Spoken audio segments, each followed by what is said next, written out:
పిల్లలందరికీ నమస్తే.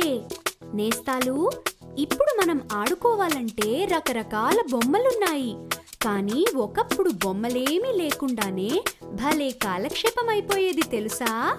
ఓ ముగ్గురు నేస్తాలు కలిస్తే చాలు, అల్లరి చేస్తూ ఆడుకోవడానికి బోలెడు ఆటలు ఉండేవి. ఆ ఆటని ముందుకు నడిపించే పాటలు ఉండేవి. కావాలంటే చూడండి.